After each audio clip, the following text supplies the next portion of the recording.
Start Pika thoughts, alright?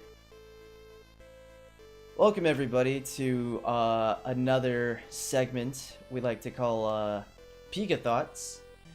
We just beat Bloodstained Curse of the Moon, which is a little game that we bought on the eShop, but I'm pretty sure it's on Steam and any other, digital shops and such. It was only 10 bucks.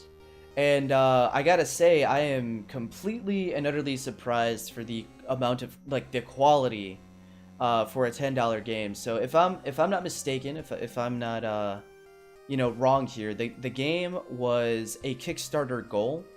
So there's this other Bloodstained game that's coming out that's more of like a 3D side-scrolling game, very much in the same vein as this one.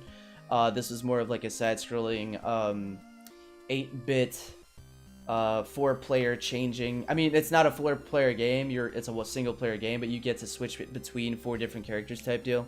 But I'll go into the gameplay or whatever. Just going back more into the background is it was a Kickstarter goal. It was done by another developer besides the one that's doing the actual main game. So this is like a precursor. It's a prequel essentially to the other game. And dude, let me tell you.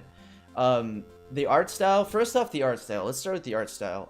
It's 8-bit, or whatever, 16-bit, whatever. Just very old school NES style. I wouldn't even say SNES, but I feel like it's very NES style. It's very much in the same vein, very much plays like the old school Castlevania games. It's even down to like the Curse of the Moon, Curse of the Night type deal. That's what it reminds it. Echoes it. The entire style of the gameplay and style of the aesthetic of the game all echo Castlevania. All of it is very colorful but dark. There's a very distinct, not Victorian but Castilian, but not very sleek, very modernized, old school feely, if that makes sense. I know that sounds stupid or whatever, but just to say it, they combine a lot of modern aesthetics with old school aesthetics, and it shows a lot in the bosses, in the characters design, in the in just everything, you know what I'm saying? Like the backgrounds, everything feels very nostalgic, feels very retro, but it's in a very modern way. It's presented to you in a modern aesthetic.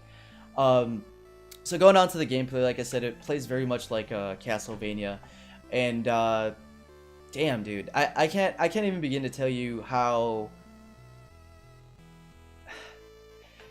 What's the word? How clever they pulled this off, because they give you 4 different characters, which is like your typical, sword jumpy dude who has like a front slash and it just jumps, and they all have kind of like variants of a special move that requires weapon points, which you could upgrade weapon points to do so. So for the sword guy, he had like an upward slash thing, as well as like a bomb that kind of like did damage in like one circle. It was like a purple like vortex thing in like one area. That guy is the guy you start off with, and it's awesome, dude. It's super cool how nostalgic it feels just in the gameplay itself, as well as the music. The music is just stellar. Oh man, I won't really talk about the music too much, just because it's like, what else can you say? Like, the music's really good. It has a lot of really good like umphy beats to it, like you know what I'm saying? I can dig it. I want to play to this. I want to jump around and do all the junk. Well, anyway, there's this I wouldn't say like vampire girl, but her gameplay reminds me of all the other Castlevania games more than anything, because you get a whip with her, and then you get like this upward like 3-dagger thing, and then a forward back like circle scythe, a boomerang type thing for her like weapon things, her weapon point. Her special move, I should say. Those are her 2 special moves. So she's got the whip, the upward thing, the boomerang, and she has one more where it's like a super hit, where it's like she takes out this big axe, and you can take out like really big enemies in one hit. I thought that was really cool. You get this alchemist that has like a very short range and is very slow at hitting, but his special moves are amazing. He does like the clone jutsu thing from Naruto. Not really though. What it does is like he does this projectile thing where it's like this green projectile that hits in front of him. So it's like if you're looking in a certain direction, he'll project it, and then you could hit it. You could hit things with both of your with your projectile as well as yourself. And I thought that was amazing. I thought that was super cool. There's like this ice arrow that goes way across the map and just like makes everything into ice in its path. And then you hit it once, and it becomes all dead. Everything dies. Everything dies. It's so crazy. It's so cool. The alchemist is like the hardest to use, though, I would say. He has something else. He has other things. I can't, for the life of me, I can think of. There's like this fire move that he has that's fairly effective, that engulfs you in flame. But it doesn't make you invincible, obviously, because you can still get hit through it. But everything else who gets close enough to you will get hit. And there's just the way that they use that and everybody else's, you know, like features, everybody else's like stuff, because it's like, here, I'll go into it after in a bit here, after we get done describing all the characters. So that's the alchemist. He heavily relies on the weapon points. Like I said, the weapon points you could use for the special moves and such, which all of them have. And the way you go about getting these special like moves, these whatever they are, special weapons I should say, is you find them. So there's these certain colored lamps, and if you break them, you get certain type of power-ups. So like, let's say I have like a dagger, a throw-in dagger, with the whip girl. If you hit one of those things, one of those colored lamps, and let's say like the 3-pronged dagger upward thingy, you know, drops, you can collect that power-up and use the weapon points to use that power-up. So that's how that works. The final guy reminds me of Alucard so much. I mean, the whip girl reminds me of Simon. And then this guy, the last guy that you get, it reminds me of Alucard Crazy Style. And they all have different names themselves, but I totally forgot their names. I only know Zengetsu or whatever, which was the main guy, was the guy that you start with. I only remember him. I don't remember the rest of them, unfortunately. Not that they're not a memorable cast or anything, but they don't do much talking. They're memorable because of their gameplay, and they have all that personality in their gameplay more than anything.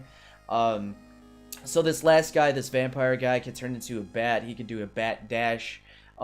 His attack is like a 3 upward thingy, cloud burst thing. It's so cool. He's very useful, very, very useful in a lot of situations, because his projectiles make waste of other projectiles, and I think that's very cool. This game is just so well done. The fact that I'm talking this much about a $10 game,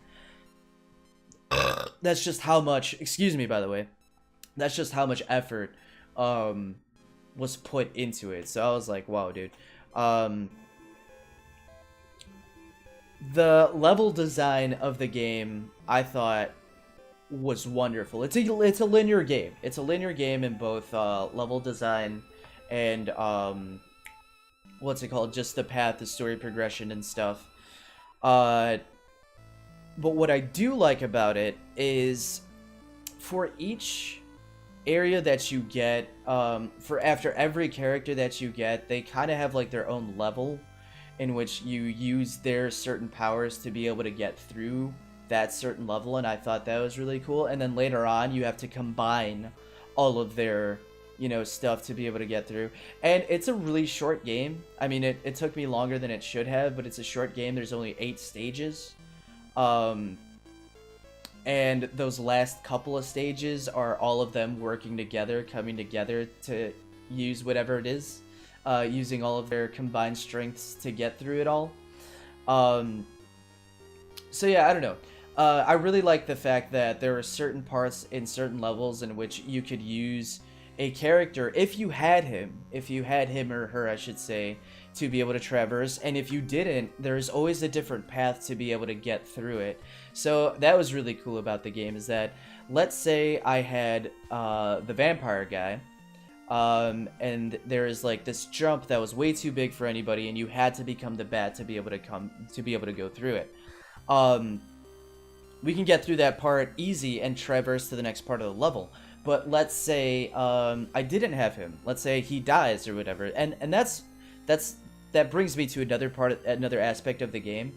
If one of your characters dies, that doesn't mean you lose a life. It just means you get back to this like certain checkpoint, whatever checkpoint it is. They're not visible. It just kind of like brings you back to certain parts. And then you start back with the characters that you have left. So let's say my bat guy dies, and I only have the other 3 left. There's usually another way around, or another jump, or another way to traverse to be able to go to the next part of the level. And I thought that amount of detail, that amount of effort into the level design of a Kickstarter goal game. It's not even the main Kickstarter goal of the game, or it's not even the main Kickstarter game, but one of the goals for it. And the fact that they just went all out with, you know, level design, character design, variants of attacks and all that stuff, while still making it feel retro but presented in a modern way. I applaud them. I applaud them for doing this. And yeah, I mean, my only gripes with the game, and this is where I guess I'll, like, you know, start to, you know, say bad things and stuff. I really disliked that whole thing with one person dying and then, you know, coming back. I really wish that if one person died, you would just restart that part again. And I know that sounds weird, and I know that sounds like off, but in the later levels, when I felt like, yo, not that this is the only way, but this is the easiest way, or I really wish I had that guy to be able to do it, because there are parts, and I know this sounds bad, I know just maybe, you know, people could say, you know, just get good, Pika, you can just get good and just, like, not suck. But let's say I lost a certain character that would make it easier to get to a certain part of a level. But I didn't have that part, you know, I don't have that character, it's really hard to get over there. I would have to go through losing every character before getting to restart. You get what I'm saying? At the last level, the last boss, I'm not going to tell you any of the gameplay, any of it at all, because it's a $10 game and you guys should just experience it for yourself. But what I will say, at the very last part of the game, the very last boss, what was hard about him was, if one of them died, if one of your characters died, I felt like you had to restart and kill every single one of your characters to be able to do it, because if you didn't have all 4 of your characters, all 4 of their strengths, it was almost impossible to beat that part of the game. So, other than that, I mean, I can't really think of anything that I dislike. The difficulty is up there, man. This game is hard. This game is not for... I mean, I'm not saying that there's not a casual mode. There is an easy mode there. I haven't played it. I played the Veteran. There's Veteran Normal, and I think there's Nightmare mode now. And I'll probably go through it on Nightmare just because I hate myself type deal, but not for now. Because this game is that hard. This game is so hard that it's like I need to walk away from it after beating it. But yeah, I mean, other than that, just to recap it all, I mean, wonderful aesthetic, wonderful art style, amazing soundtrack. The gameplay is stellar. Like I said, though, it plays like an old school NES game with the added special button and switching of the characters, which is as simple as just pressing like left and right and stuff on the what's it call it.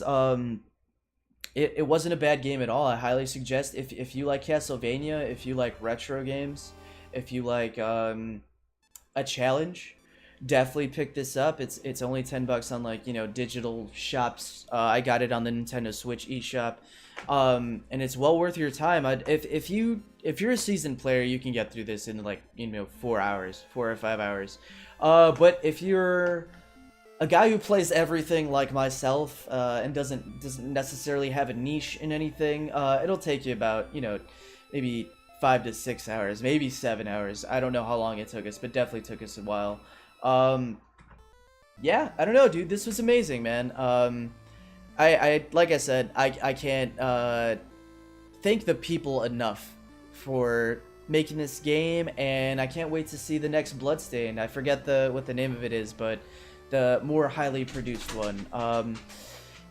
That's my dog walking over there. Good old doggo. Anyway, this has been Pika Thoughts, a little video series that we do on games that we beat on stream right after we beat them. It's your boy Pika Bunch, and if you're watching on YouTube, please like, share, and subscribe.